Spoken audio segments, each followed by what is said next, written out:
A Mpox voltou aos holofotes depois que a Organização Mundial da Saúde decretou emergência de saúde pública internacional.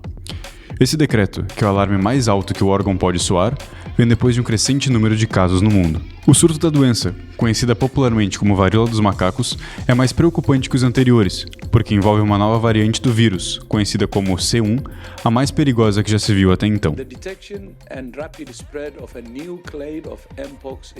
A detecção e rápida disseminação de uma nova cepa de Mpox no leste da República Democrática do Congo, sua presença em países vizinhos que não haviam relatado a doença anteriormente e o potencial para uma disseminação maior na África e além é muito preocupante. Está claro que uma resposta internacional coordenada é essencial para interromper esses surtos e salvar vidas. No Brasil, foram notificados 709 casos e 16 mortes em decorrência da Mpox até esse momento. Nessa semana, o Ministério da Saúde instaurou o Centro de Operações de Emergência em Saúde para coordenar as ações em resposta à doença no país. A pasta também afirmou que está negociando a aquisição emergencial de 25 mil doses da vacina juntamente à Organização Pan-Americana de Saúde, a OPAS. Para entender o que essa nova variante da Mpox representa para o Brasil e o mundo, além dos riscos que ela traz consigo, o Direto ao Ponto de hoje recebe a biomédica, pesquisadora e professora da Escola de Saúde da Unicinos, Melanie Fontes Dutra. Eu sou Lucas Kesk, fique conosco.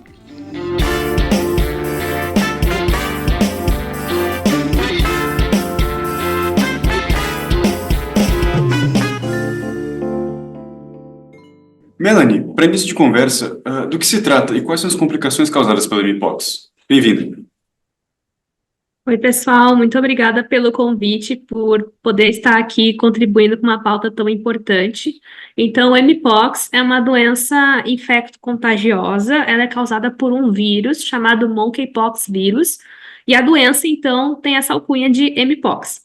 Ela é uma zoonose, ou seja, ela pode ser transmitida de animais para pessoas, para seres humanos, mas a gente também vê que ela também pode ser transmitida entre pessoas. E nesse surto atual que a gente está vendo, especialmente ali na República Democrática do Congo, em algumas regiões, né, desse país, e em países vizinhos, parece que a transmissão entre pessoas tem sido muito importante como uma forma de propagação desse vírus. Entre os sintomas da doença, a gente vê que tal qual uma infecção viral vai dar febre, dor de cabeça, dor nos músculos, fraqueza. Ela também incha os gânglios linfáticos, que é o que a gente chama de linfonodomegalia, mas que popularmente é conhecido como as ínguas, né? E ela é bem caracterizada pelas lesões cutâneas ou erupções cutâneas. Pode acontecer na mucosa, mas também sobre a pele e em qualquer parte do corpo, como, por exemplo, genitálias, a parte oral. Então, a gente tem que tomar muito cuidado com qualquer lesão que apareça de forma repentina e que ela vai evoluindo, né? Ela pode formar algumas pápulas, pode ser preenchido por um líquido claro e amarelado, pode evoluir para uma crosta. Então, a gente tem que tomar bastante cuidado porque tudo que surgir de forma repentina merece uma atenção. E é bem importante, falando de complicação, que é uma doença que ela precisa ser acompanhada. As pessoas podem ter complicações neurológicas, respiratórias, elas podem ter, então, agravos dessa doença que pode trazer muitos riscos para a sua saúde. Então, não é algo que tem que passar desapercebido, né? Se esses sintomas suspeitos surgem, especialmente no momento como o atual, onde uma emergência de saúde foi decretada, é importante procurar um auxílio médico para fazer os exames corretos, o diagnóstico e, assim, entender o que está se passando. Mas em relação aos tratamentos, acho que as fotos que sempre ilustram as matérias, por exemplo, jornalísticas, em relação a essa doença, sempre tem aquelas feridas, né? Normalmente são pretas, enfim, que a gente consegue ver. Então, quais são os tratamentos da doença? E depois que a pessoa é diagnosticada com ela, por exemplo, o que ela precisa fazer, enfim, como ela é medicada, por exemplo, para que possa vir a se recuperar? Então, é bem importante que a pessoa cuide, né, dessas lesões cutâneas, cobrir com um curativo, se necessário, para proteger a área, evitar tocar na ferida e depois levar os olhos ou a boca. Então, a questão da higienização é sempre muito importante. Mas falando um pouco mais de tratamento, Uhum. Lá em 2022, onde a gente teve a primeira emergência decretada de Mpox, a gente tinha já disponível antivirais como o Tecovirimat, que também é Uhum. conhecido como Tpox, com 2x. Mas Tá. é um antiviral que pode ser utilizado nesse tratamento, né? E também a gente tem, não, aí não vou saber te dizer ao certo se a gente tem aqui no Brasil, mas eu me recordo que a gente também tem tratamento com imunoglobulinas, né, com anticorpos que também podem ajudar a reduzir os riscos de uma doença mais grave em quem está lidando com a doença. Então, esses Uhum. tratamentos, né, eles foram aprovados ali em 2022, no momento em que a primeira emergência aconteceu. E, claro, a gente tem também a vacinação. A vacinação Uhum. é algo extremamente importante em termos de profilaxia. Então, quem tem risco de exposição, entre outros grupos-alvo, pode tomar a vacina.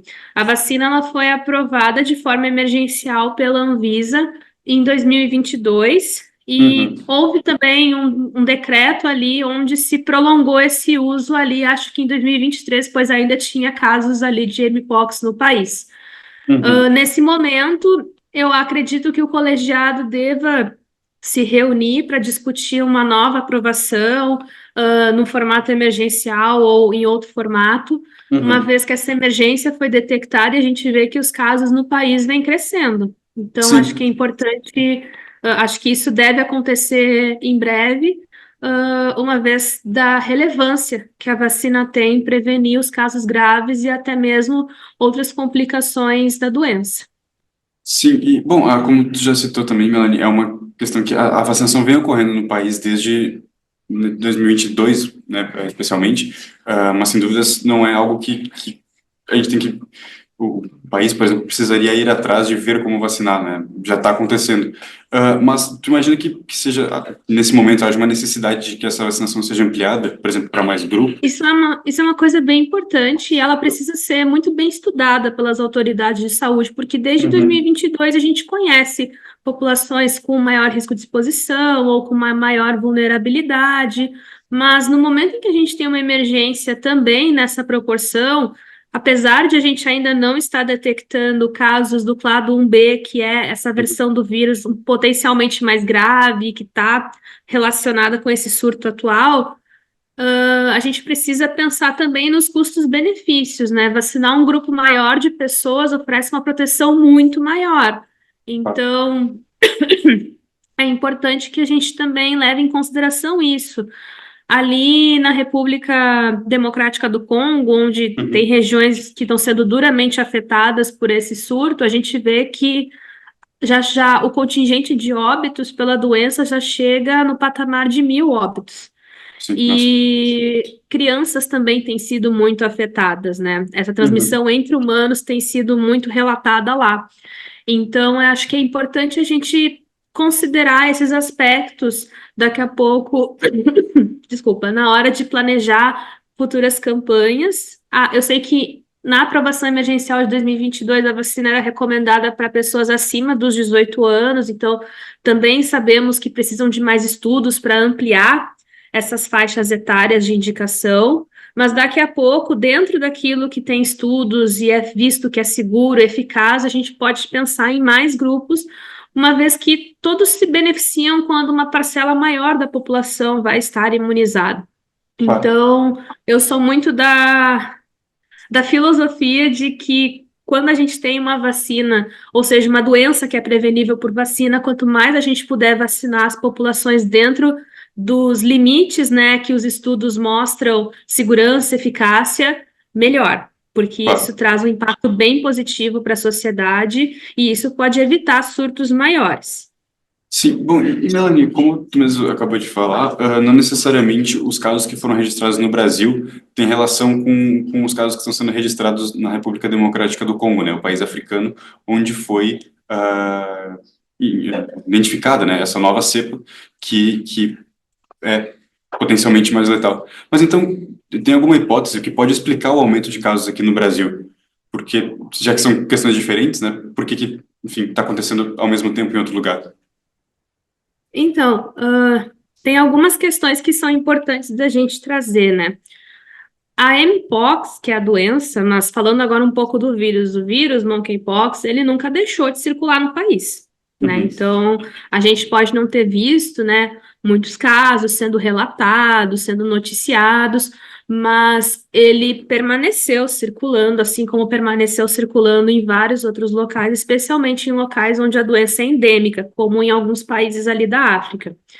Então, a gente vê que enquanto o vírus circula, vamos botar entre aspas, livremente, né? Enquanto ele está circulando numa população, existe o risco de ele ir adquirindo mutações. À medida que ele infecta novos hospedeiros, ele pode adquirir mudanças, e essas mudanças podem trazer o risco de alguma delas, dentro desse grande processo aleatório de aquisição, acabar sendo um diferencial para ele, né? Fazendo com que ele fique um pouquinho mais transmissível, um pouquinho mais perigoso no sentido de gravidade.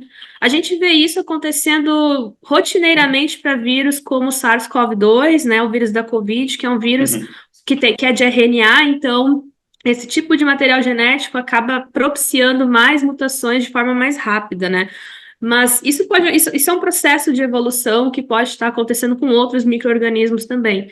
Então, é um vírus que nunca deixou de circular e agora a gente também está retornando com um olhar mais apurado, né? Agora a gente tem essa emergência, isso nos coloca também numa situação de maior alerta, então tem mais gente indo testar, isso também influencia, né? Às vezes a pessoa tem ali uma lesão, mas a maior parte das vezes essa lesão pode se resolver sozinha, então a gente não sabe o quanto as pessoas também estão indo buscar a testagem, né? No momento em que elas têm isso, antes da emergência ser decretada, né? Então, tem vários aspectos que podem estar justificando aspectos relacionados ao próprio comportamento, mas também da evolução viral, e por isso a vigilância precisa ser contínua. Não é porque não estamos em emergência que nós não devemos seguir monitorando o cenário, e isso é bem importante de ser estabelecido. Mas eu queria trazer um olhar, assim, também importante ali para esses países onde a doença é endêmica, como a República Democrática do Congo, entre outros, né? Nesses lugares, eles são afetados por essa doença há décadas. Muitas pessoas aqui do Ocidente conheceram o Mpox ali no primeiro surto, né, grande, em 2022, onde a primeira emergência internacional foi decretada. Mas esses lugares conhecem essa doença há muitos anos. E isso só mostra o quanto doenças que, mesmo afetando alguns lugares específicos, podem tomar proporções maiores e chegar em outros lugares. Então, elas não podem ser negligenciadas porque acometem países de baixa renda ou por qualquer outra razão.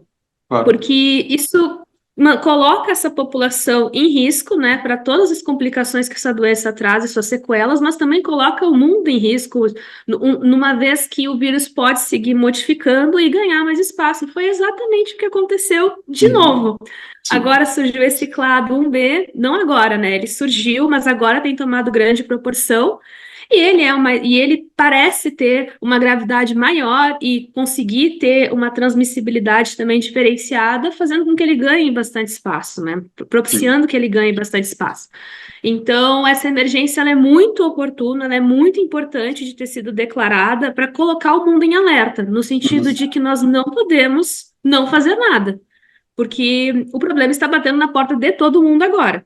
Claro. Então, a gente precisa agir de forma coordenada, local e mundial, para ajudar os locais que estão sendo duramente afetados nesse momento e também, ao mesmo tempo, impedir com que outros também possam ser afetados, né? A gente soube recentemente que tem caso do clado 1B na Suécia. Esse estado de alerta, ele é extremamente relevante, mas ele não pode ser aquela coisa, estamos em alerta, não vamos ficar olhando. Não, estamos em alerta e vamos agir, para que a gente não sofra consequências ainda maiores. E te pergunto de forma prática, essa ação, como tu disse, que precisa ser feita, teria, por exemplo, ocorreria, aliás, por meio do intermédio da OMS ou de alguma outra entidade do tipo, e essa ação envolveria coisas como doações, ou, digo, não necessariamente doações, mas, enfim, uma ação conjunta de outros países próximos, mas também como o Brasil mesmo, que não é nem um pouco próximo, mas que, enfim, também pode vir a ser afetado, já está sendo afetado, pode vir a ser ainda mais afetado, por meio de cooperação internacional mesmo, eu digo, pergunto da forma prática mesmo, se seria entregas de insumos ou algo do tipo, sabe?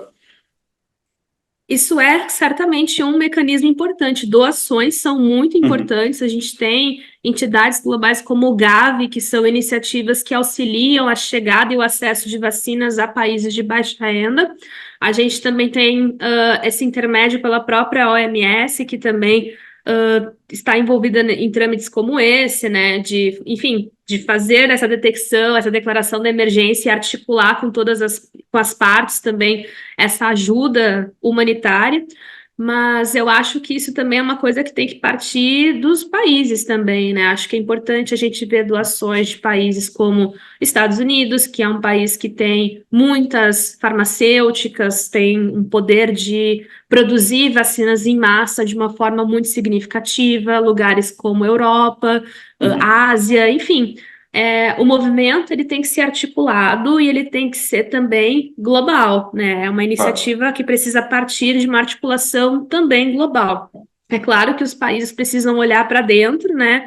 E fazer uma vigilância para ver o quanto essa versão específica do vírus pode estar circulando ali nesses locais, mas também entender que existe o risco de chegar se a gente não ajudar os locais onde já estão sendo duramente afetados. Então, é uma questão que precisa ser articulada e eu até passei por algumas reportagens ontem, enquanto estava estudando sobre o tema, de que existe já uma movimentação de algumas doações aí acontecendo. Então, a gente precisa ver isso, né, de uma forma bem mais intensificada para tentar conter esse alastramento da doença. Perfeito. Melanie, muito obrigado mais uma vez por ter conversado com a gente, nos ilustrado, enfim, aliás, explicado de forma aprofundada essa doença que não é nem um pouco simples, e também essa parte que também não é simples de toda a importância mundial e o risco que ela pode representar a caráter internacional. Muito obrigado mesmo por ter conversado com a gente e até mais. Muito obrigada. E se eu puder só deixar mais uma mensagem aqui para vocês. Tudo isso é muito importante, mas se não tiver sob a luz da conscientização de essas informações de prevenção, de cuidado, chegarem nas pessoas, né?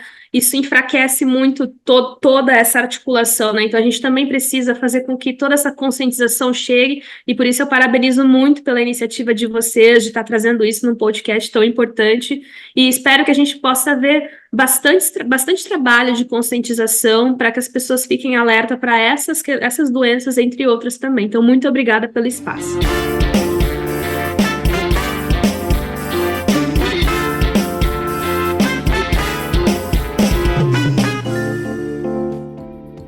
O Direto ao Ponto de hoje fica por aqui. Para ouvir outros episódios deste podcast, basta acessá-los no site do Correio do Povo, no YouTube ou no seu agregador de podcasts preferido. Você pode receber a newsletter com os principais podcasts produzidos pelo Correio do Povo no seu e-mail. Basta se inscrever em nossa página. A produção, roteirização e apresentação foram realizadas por Lucas Kesk. A edição, por Thiago Basso. Obrigado por nos acompanhar e até a próxima.